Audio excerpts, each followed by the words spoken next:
If your attempts to grow your family have led to assisted reproduction, then one of your first stops along that journey is probably going to be finding a fertility clinic. And one of the questions you may have is, what do I ask of my fertility clinic to know if they're right for me? Well, if you have that question, then stick around because we're going to talk about that on today's episode.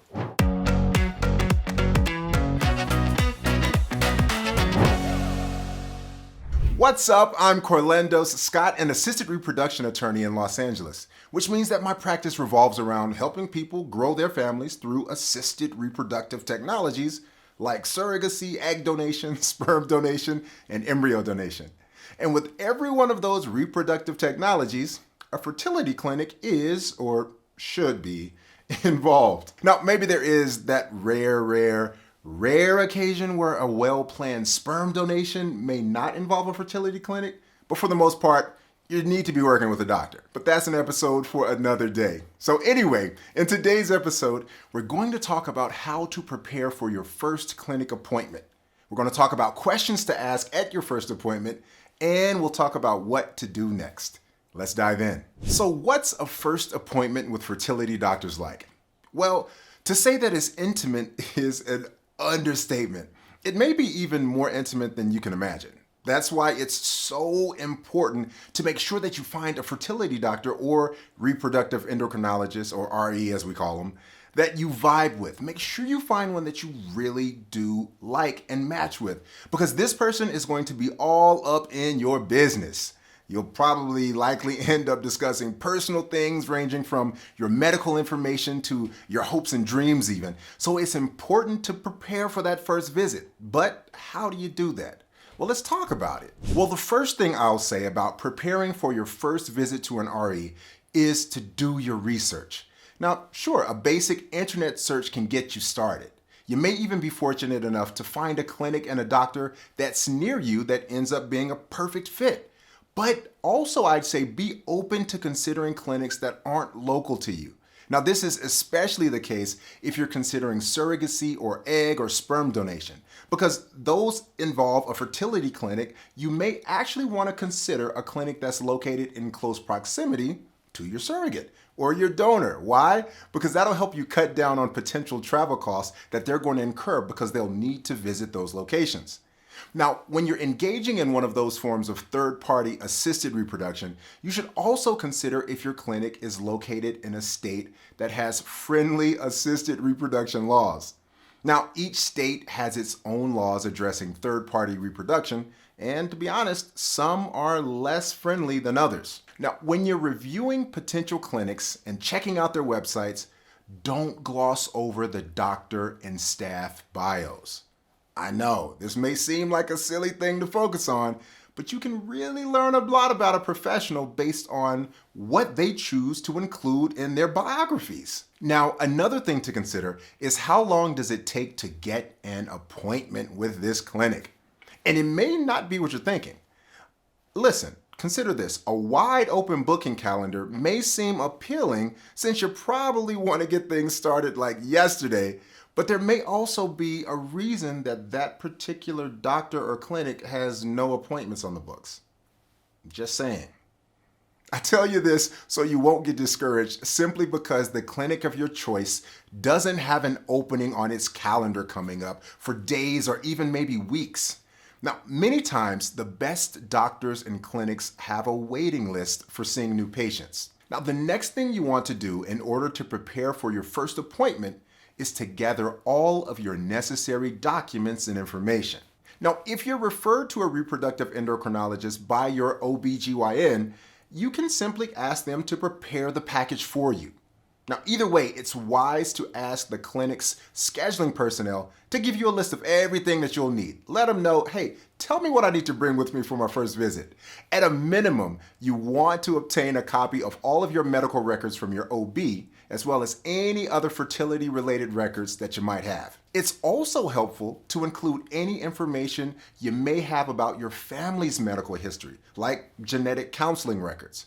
It's important to the process. Also, it's likely that in your research, you'll come across unfamiliar medical terms and recommended tests and procedures and all kind of stuff that people in random forums and blog posts recommend.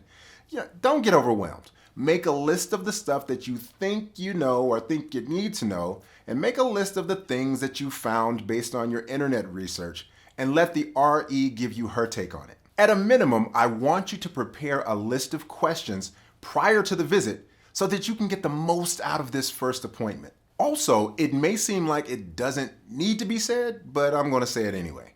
Make sure that if you're growing your family with a spouse or significant other, that you actually have them attend the appointment with you. Yeah, like make them come along. Even if they don't want to come, drag them along because it's important that each of you is on the same page. The process of assisted reproduction has a number of moving parts. And if you have a partner, then it's vitally important that you're both on the same page with not only the end goal, but also with the information that you're using to make decisions along the way. Now, to get you started with your list, let's look at some questions to ask. Before we outline your questions, do me a favor. Please click that like button below so that YouTube knows to share this video with some more people. And while you're at it, go ahead and subscribe so you won't miss any of my upcoming videos. And yeah, if you know someone who may be about to have their first visit with a fertility clinic, then be a pal. Share the video with them. Yeah. Just tap that share button. We know the main goal of seeing an RE or reproductive endocrinologist is to get the help you need to have a baby. But you're unique, so the medical assistance you may need won't necessarily be the same as everyone else. After obtaining the medical prognosis that's specific to your situation, the first question should be to find out what treatment procedures are available to someone in your position. Like with all medical treatment, you should ask about the general pros and cons, or as it's often addressed in medicine, the benefits and risks. However, knowing the general benefits and risks isn't enough. You should ask the doctor to discuss the treatment in terms of your specific situation. Find out, what you can expect in terms of how the procedure will be administered. Ask about the potential side effects of the procedure. Get clear on all of the risks involved. Everything dealing with medicine carries some level of risk. From taking an aspirin, why do you think there's so much fine print on the outside of a bottle of aspirin? All the way up to undergoing IVF. There's risks. So make sure that you're aware of the risks. You can only fairly analyze the benefits when you know the risks. Another question to ask is what types of treatments the clinic offers. Just because a particular treatment or procedure exists, it doesn't mean that all clinics offer it. Some doctors are known for their expertise with particular procedures, while other doctors may not even offer that same procedure. So in addition to becoming familiar with what treatments and procedures are available, find out which one that particular clinic offers. Now, after you're clear on the potential risks and the side effects, ask about the likelihood for success or success rate of achieving pregnancy for someone in your specific situation. Now, many doctors and clinics love to boast about their success rates, but remember, each patient's circumstances are unique. So a high percentage success rate doesn't mean much if the success was achieved for patients whose circumstances are completely different than yours. If possible, dig into this question with the RE. Discuss patients that she's seen who were similarly situated to you. Talk about the cases that were successful, but also talk about the cases that were unsuccessful. You want a broad, full picture. Next, find out about the cost of the treatment. Oh my goodness, fertility treatment in general is not cheap, but different procedures carry different costs, whether that's IVF, or ICSI, or IUI, all the different types. Depending on your budget, cost may be a determining factor in whether to choose one or another treatment plan. By the way, be sure to check out my video on the way to cover the cost of assisted reproduction.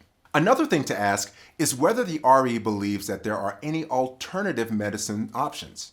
Now, many REs are becoming more and more open to their patients exploring alternative treatment options like acupuncture, homeopathy, nutrition adjustment, and even things like meditation prior to turning to the more mainstream ART or assisted reproductive technologies treatments.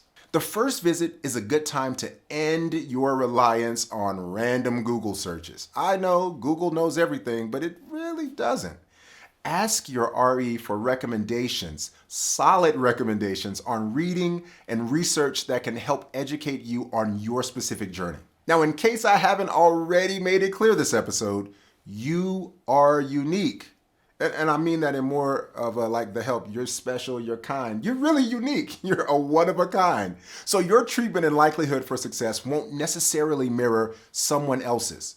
So another question you should ask is how your lifestyle could affect your treatment plan.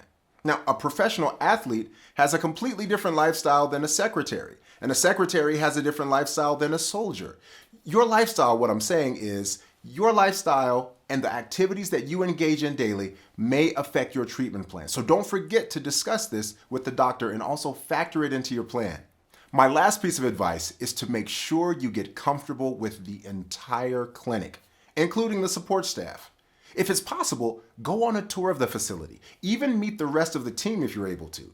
Get a rundown of the activities and the steps that you'll need to follow after the initial visit, and make sure you know each person in that office who's in charge of each step, from billing to scheduling, even down to blood draws and obtaining records. Remember, these are the people who are going to be working with you on one of the most important projects that you'll ever undertake in your whole life. Now, after you're done with that, your top clinic candidates should be on a list. It's now simply time to just review the results, ask for any clarification you need, then make a decision and commit to one. If you're considering embarking on a surrogacy journey, I have something for you that'll help you prepare for that first doctor's appointment. It's my formula for successful surrogacy, and I base it on my 3T surrogacy methodology. That's basically the 3 things that you must have in place in order to have a successful surrogacy journey. And I'm giving it to you for absolutely free 99. Just click the link below and you'll be taken right to it. See you in the next episode.